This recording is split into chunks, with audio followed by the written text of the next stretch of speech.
온전한 자가 되라는 야고보 스토리의 마지막 이야기는 기도입니다. 우리가 신앙생활 하면서 기도에 대한 얘기는 아마 귀가 따갑게 들으셨을 겁니다. 오늘 온전한 자가 되기 위해서 기도를 생활화하라고 우리에게 가르치고 있습니다. 여러분, 기도가 뭡니까? 너무 유치원 아이들에게 묻는 질문을 드려서 죄송합니다만은 기도는 하나님과의 대화입니다. 영혼의 호흡입니다. 어린아이가 부모들에게 구하는 것처럼 하나님 앞에 간구하는 것입니다. 이 기도가 생활화된 자가 온전한 자가 될 수 있다고 오늘 야고보 기자는 우리에게 가르치고 있습니다. 여러분, 호흡을 안 하면 어떻게 될까요? 죽습니다. 그런데 왜 기도는 안 하고 이렇게 살고 계십니까? 육신은 살아있을지 모르겠지만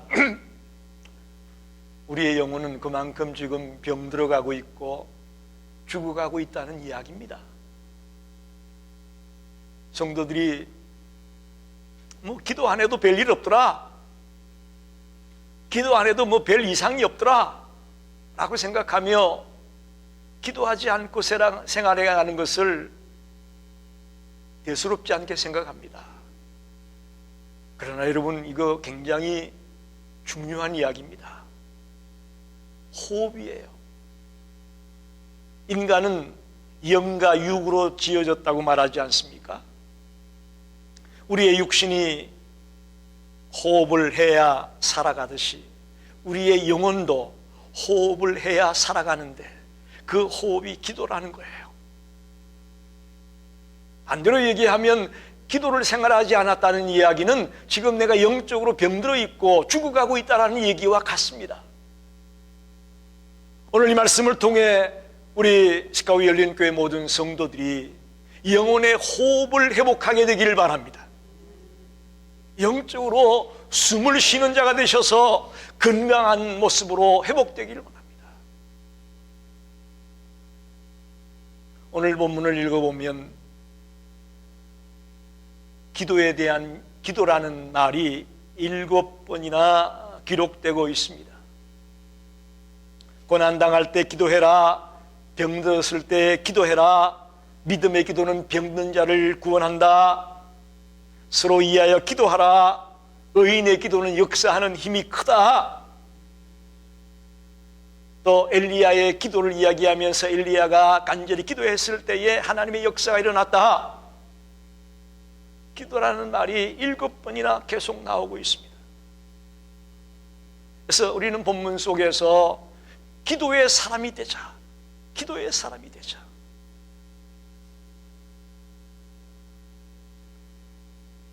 여러분, 누가 제일 무서울 것 같습니까? 사람들 중에 제일 무서운 사람이 누굴 것 같습니까? 어떻게 아셨어, 근사리? 요즘은 코로나 바이러스 걸린 사람이 제일 무섭다고 얘기하더라고요. 그런데 저는 기도하는 사람이 제일 무섭더라고요. 신학교 때 시험이 자주 있거든요. 매 시간마다 시험 보는 과목도 있고 중간고사, 또 학기말고사 시험들이 있는데 전혀 모르던 헬라어, 히브리어 이런 시험 볼 때면 아주 머리가 지끈지끈 아프죠. 그래서 남들은 다 도서관에서 시험 공부한다고 열심인데 한 번은 신학교에 성전이 있거든요. 성전에 올라갔더니 시험 공부는 안 하고 기도하는 친구들이 꽤 있더라고. 그 친구들이 제일 무섭더라고. 남들은 그냥 시험 점수 좀 잘 받아보려고 열심히 공부하고 있는데 그 친구들은 시험 공부를 벌써 다 끝냈는지 거기서 기도를 하고 있는 거야. 그래서 아주 제가 느낀 바가 많았습니다. 여러분,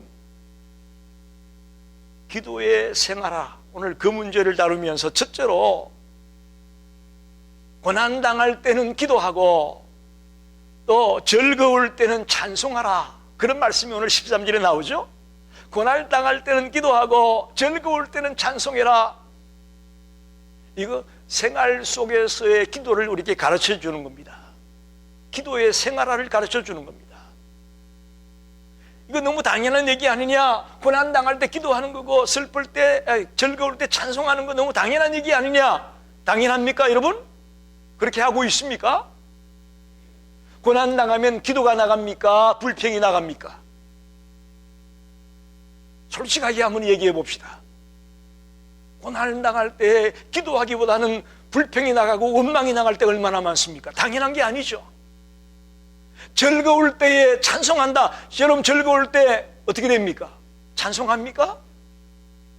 내가 잘나서 그랬다고 어깨에 힘을 주고 교만해지고 의시되고, 이게 보통 우리가 하는 행동이에요.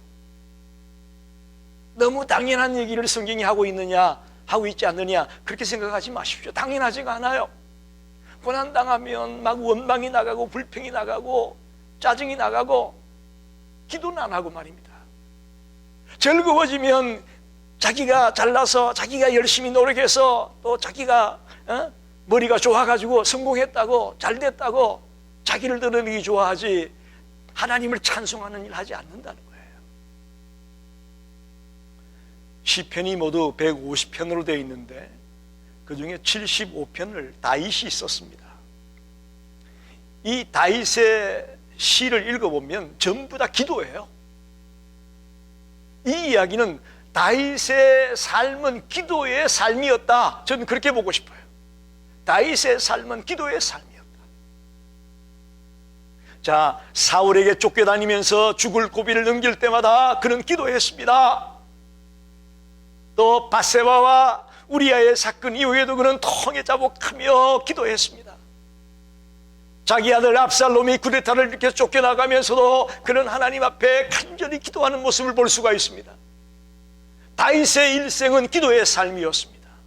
기도가 생활화된 삶을 사는 자가 다윗이었습니다. 그것이 오늘날 우리가 기억하는 다윗이 될 수 있었던 원동력이라고 저는 봅니다. 우리 성도들이 기도를 생활화하게 되기를 바랍니다.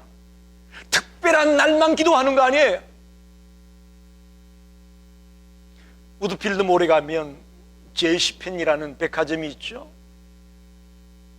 그 제이시펜이의 창시자인 페니는 나이 40세 때 벌써 수백만 부를 갖고 있는 그런 기업가였습니다. 그런데 1929년 경제공황이 휩쓸게 되었을 때 쫄딱 망했어요. 하나도 재산이 없고 빚만 남았어요. 그리고는 심지어 병이 들어서 병원에 입원하게 됐습니다. 근데 병원비도 제대로 낼 수 없는 그런 처량한 신세로 전락했어요. 그리고는 이제 자기가 곧 죽을 것 같아가지고 유서를 써놓고, 자기 아내와 자녀들에게 유서를 써놓고 죽으려고 준비를 하고 있는데 그 다음날 죽지 않고 눈을 떴어요.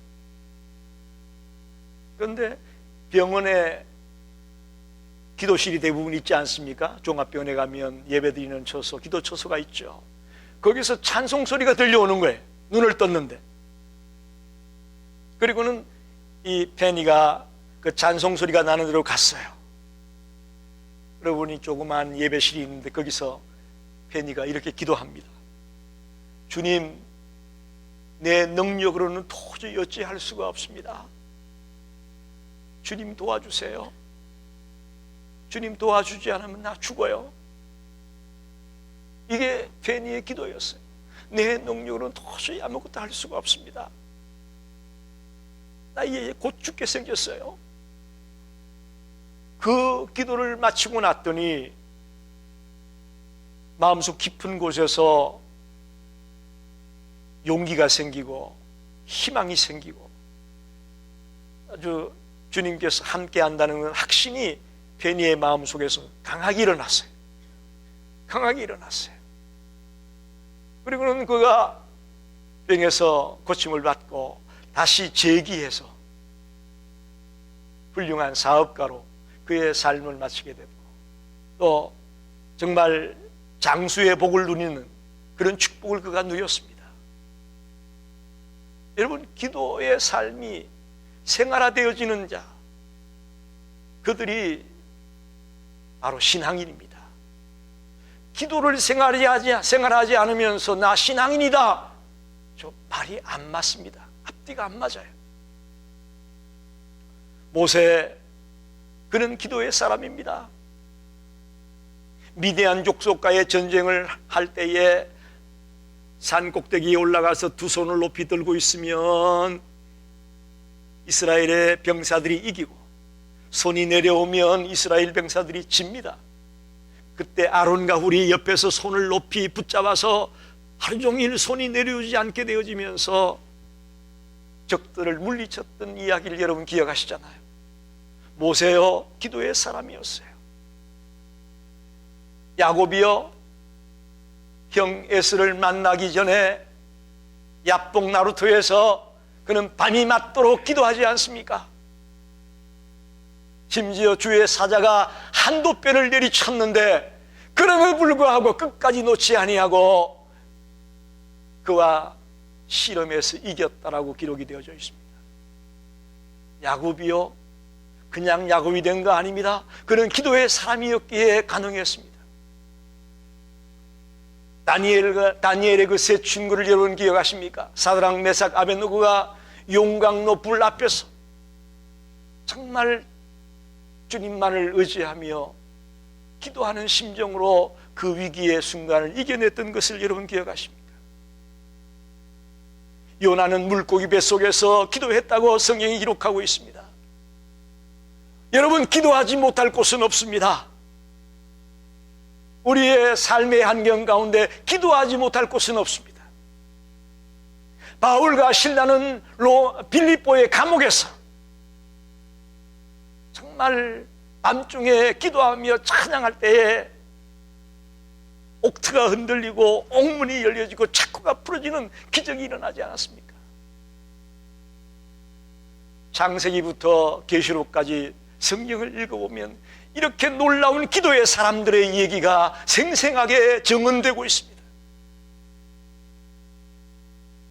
우리 성도들에게 지금 필요한 것은 저는 기도의 생활하라고 봅니다. 여러분 보고 꼭 새벽 5시 반에 이 교회에 나와서 새벽 기도해야 된다고 제가 말하지 않잖아요. 정말 여러분이 주어진 환경 속에서, 주어진 여건 속에서 기도가 생활화되어진 자들이 되기를 꼭 부탁드립니다. 우리들은 고난을 당하면 왜 우리에게는 고난이 왔는가? 왜라고 질문을 하는데, 그러나 더 좋은 질문은 하나님이 이 코로나 바이러스를 통해서 우리에게 무엇을 말씀하실까? 무엇을 말씀하고 있을까? 이렇게 무엇이라고 물어봐야 되는 거예요. 왜 나에게 고난 주고, 왜 우리 자식들이 이렇게 되고, 왜 내가 이렇게 되고, 왜라고 묻지 마시고, 하나님이 뭘 가르쳐 주려고 하시나, 뭘 말씀하시고 있나, 뭘 깨닫게 하려고 이렇게 하시나, 무엇이라고 물어보는 거예요. 그게 기도할 때 우리들이 하나님 앞에 기도하는 내용이에요. 지금 여러분도 알다시피 전 지구촌이 이 코로나 바이러스 때문에 어려움 속에 있습니다. 출애굽할 때에 모세를 통해서 애굽 땅에 10가지 재앙을 이었을 때 모습을 여러분 생각해 보십시오.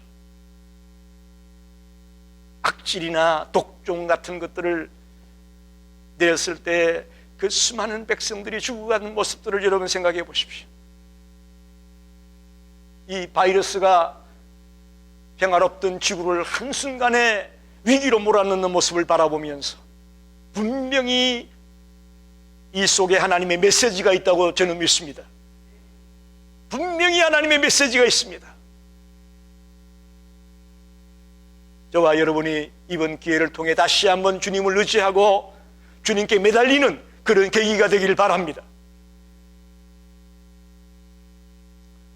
두 번째는 치유를 위한 기도를 오늘 우리에게 말하고 있습니다. 병든 자는 교회 장로들을 청하여 함께 기도하라. 몸이 아픈 자들이 기도하기를 명령하고 있습니다. 특별히 교회 장로들을 불러서, 이 말은 오늘 목회자들을 의미합니다. 교회 공동체의 리더들을 말합니다. 그들을 초청해서 함께 기도하라. 함께 기도한다는 것은 합심 기도를 말합니다. 여러분, 우리가 아픈 자들이 있을 때에 합심해서 같이 기도할 때에 주님의 역사가 있습니다. 예? 물론 혼자 기도하는 것도 있겠지만 그보다는 같이 합심해서 함께 기도해 줄 때에 하나님의 역사가 있고 하나님의 권능이 임하게 되는 것을 보게 됩니다. 오늘 본문을 보면 병 중에는 죄 때문에 오는 병도 있습니다. 또 병 중에는 하나님의 영광을 드러내기 위해서 주어지는 병도 있습니다. 모든 병이 죄 때문이라고 생각하면 안 된다는 얘기입니다. 요한복음 9장에 보면 날 때부터 소경된 자가 있었죠. 사람들이 묻습니다. 예수님께, 저 사람이 소경된 것이 누구의 죄 때문입니까? 라고 물었어요. 그때 예수님이 말씀합니다. 누구의 탓도 아니고 하나님의 영광을 위해 생긴 병이다. 할렐루야.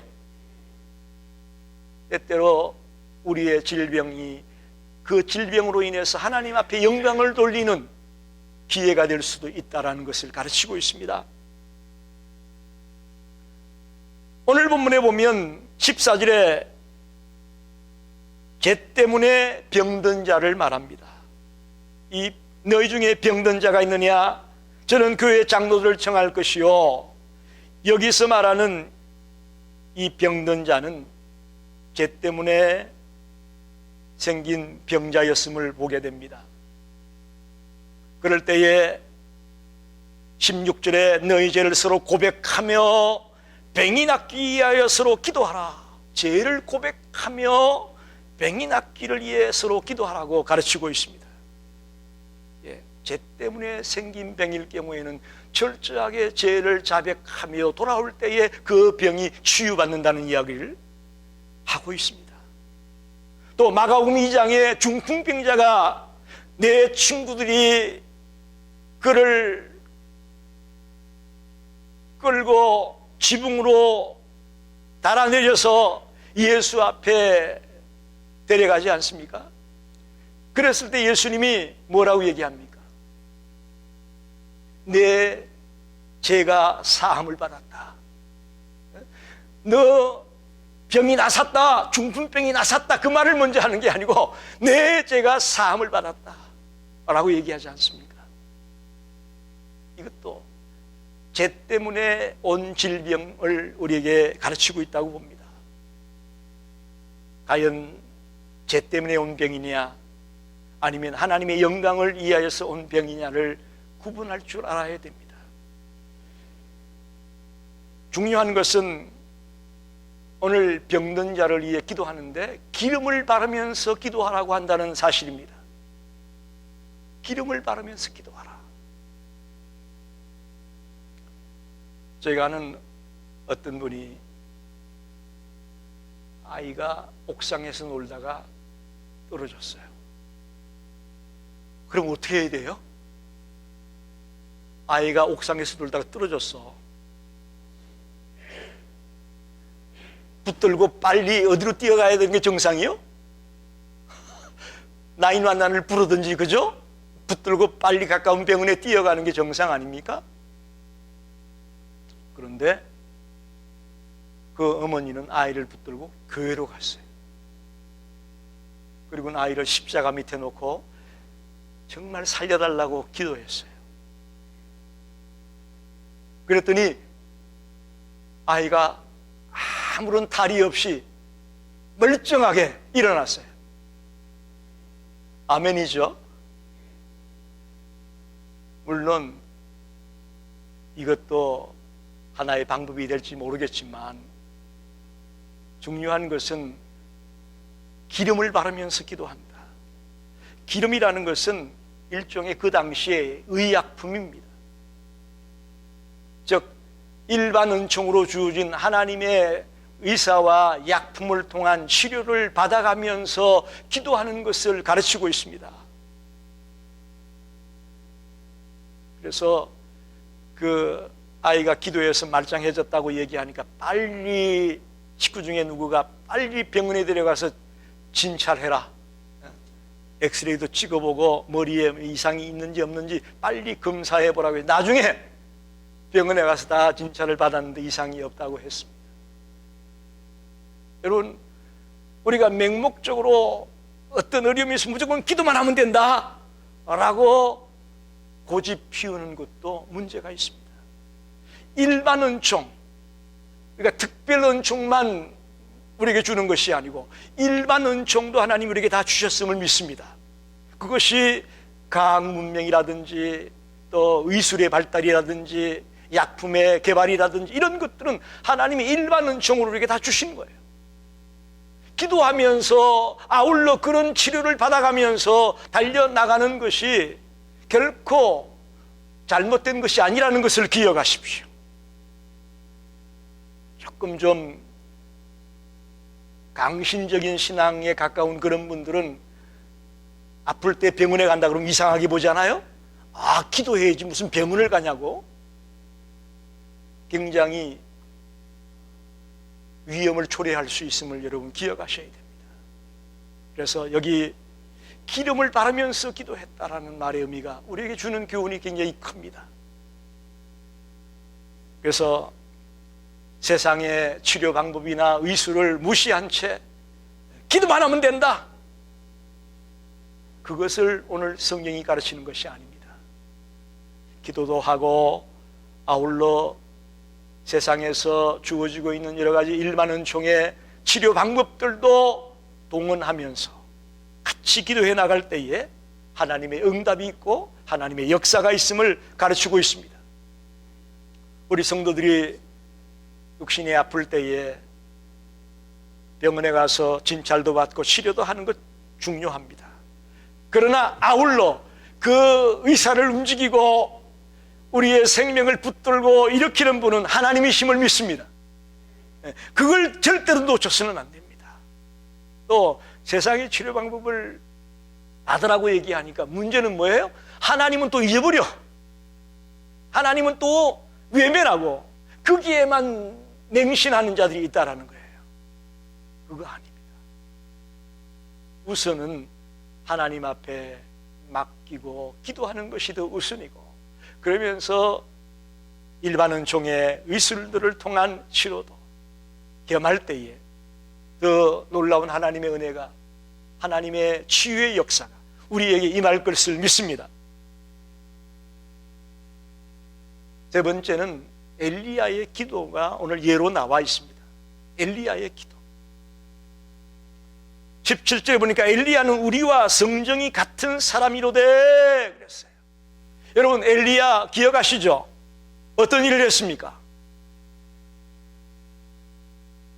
불로 불이 내려서 재물을 다 태워버리는, 재물을 제단에다 올려놓고 자기들이 불을 피워서 재물을 태우는 게 아니고 하늘에서 불이 내려가지고 재물을 태워버리는 그런 싸움을 바알의 선지자들과 엘리야가 하지 않습니까? 그때 엘리야의 기도에 하늘에서 불이 내려와서 그 재물을 태우는 그런 능력의 사람이었습니다. 그뿐만 아닙니다. 엘리야가 기도했을 때 3년 6개월 동안 비가 안 왔습니다. 하늘이 다 닫혀버렸어요. 그것도 아니에요. 또 3년 6개월 뒤에 다시 기도하니까 하늘문이 열렸어요. 할렐루야. 어마어마한 능력의 삶을 그가 보여줬습니다. 그런데 그가 우리하고 뭔가 다르기 때문에, 특별하기 때문에 그랬을까요? 어떻게 생각합니까? 오늘 성경이 말씀하잖아요. 우리와 성정이 같은 사람이다. 그도 피곤하기도 하고 지치기도 하는 사람이었습니다. 또 여러 가지 어려움을 당할 때 낙심도 했습니다. 좌절도 했습니다. 우리와 똑같은 사람이라는 거죠. 그런데 어떻게 엘리야의 기도를 통해 그런 능력이 나타나고 그런 역사가 나타났을까? 그 이유는 그의 기도가 믿음의 기도였고 또 바르게 드리는 기도였기에 그런 역사가 일어났다. 그렇게 믿습니다. 할렐루야. 믿음의 기도를 통해서 또 바르게 드리는 기도를 통해서 하나님의 역사가 지금도 얼마든지 일어날 수 있음을 믿습니다. 열왕기상 18장을 한번 제가 보겠습니다. 여러분 성경 있으면 찾아보십시오. 열왕기상 18장에 보면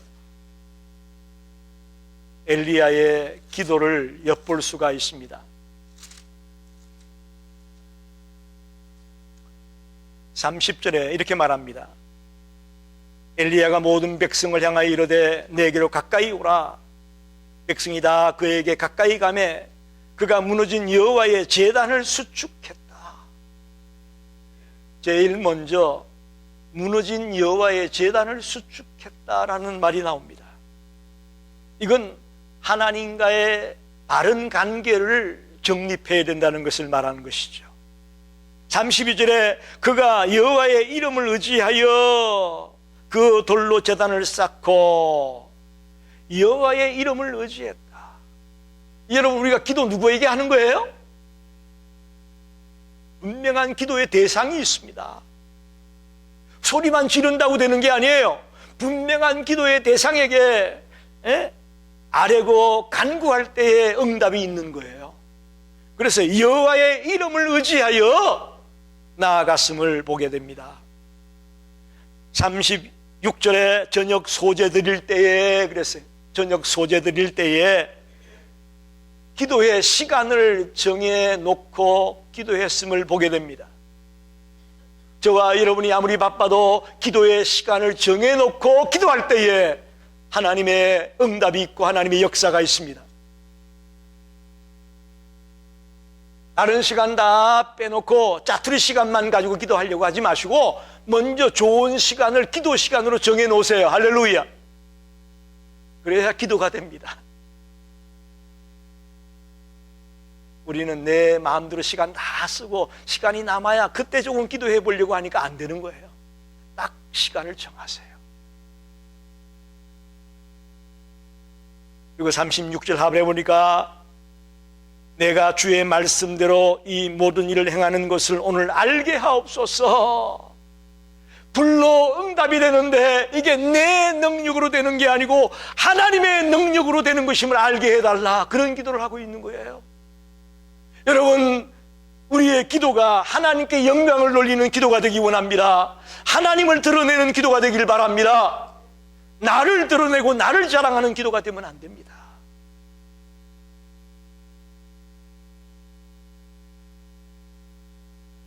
자 10절에 보면 엘리야가 그들에게 이르되 바알의 선지자를 잡되 그들 중 하나도 도망하지 못하게 하라 하며 곧 잡은지라 엘리야가 그들을 기손신으로 내려다가 거기서 죽이니라.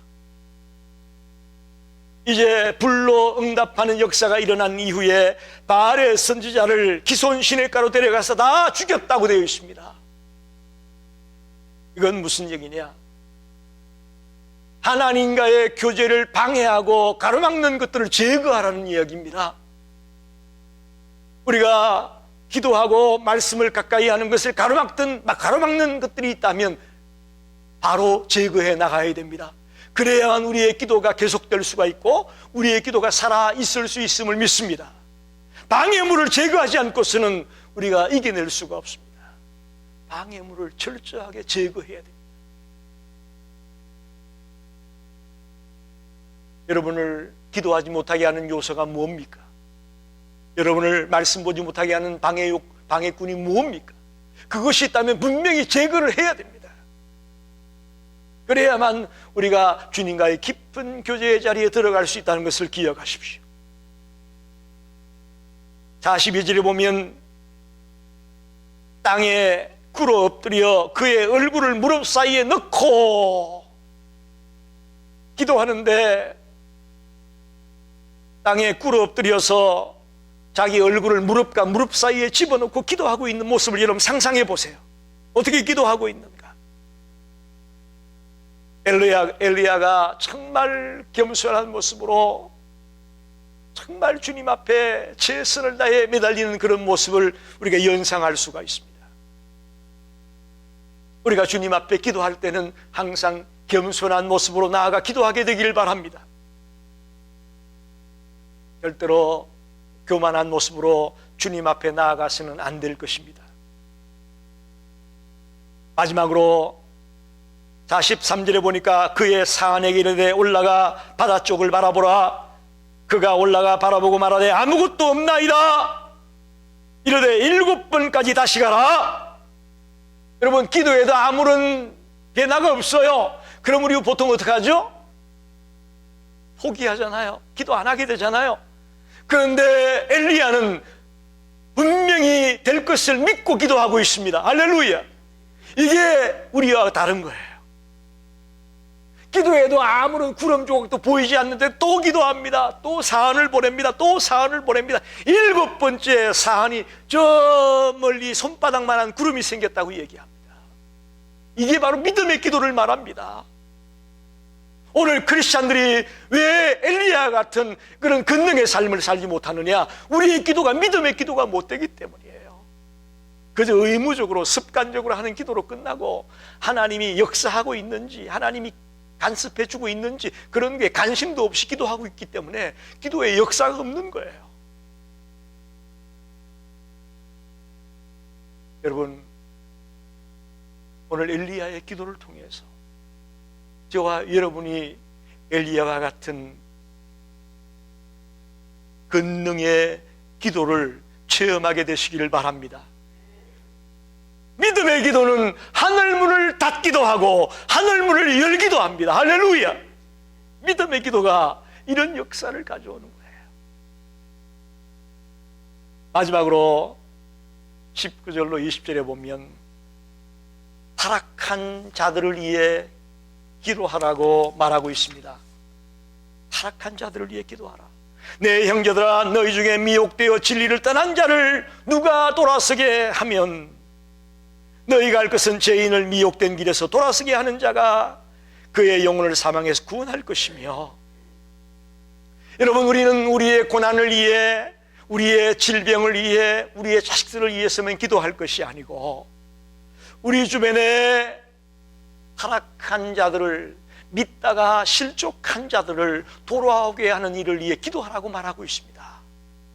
너무나도 중요한 기도입니다. 너무나도 중요한 기도입니다. 우리의 이웃들이 질병 가운데 있으면 여러분 마음이 아프잖아요. 오늘도 많은 분들이 몸이 불편해서 나오지 못했다고 얘기를 들었는데 마음이 아픕니다. 더 나아가 주님을 떠나 방황하는 자들을 바라보면 여러분 마음이 어떻습니까? 같이 신앙생활 하다가 주님을 떠나 교회도 나가지 아니하고 신앙생활 하지 않는다는 얘기를 들을 때 우리의 마음이 어떻습니까? 괴롭습니다.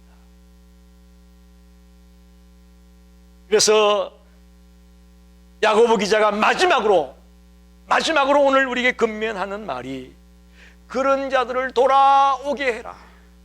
할렐루야. 그런 자들이 돌아올 수 있도록 기도하라고 말합니다.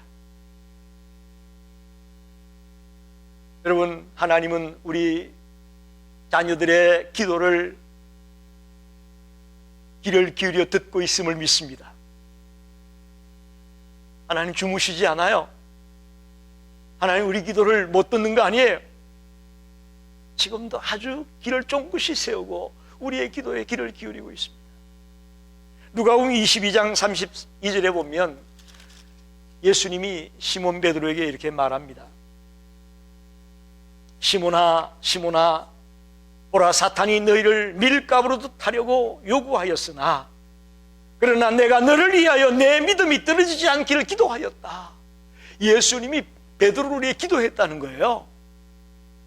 그래서 베드로가 넘어지지 않게 되어졌고, 더 나아가서 너는 돌이킨 후에 내 형제를 굳게 하라. 베드로 보고 이제 너도 나처럼 너희 형제들이 넘어지지 않도록 그들을 위해 기도해 줘라, 그런 말이죠.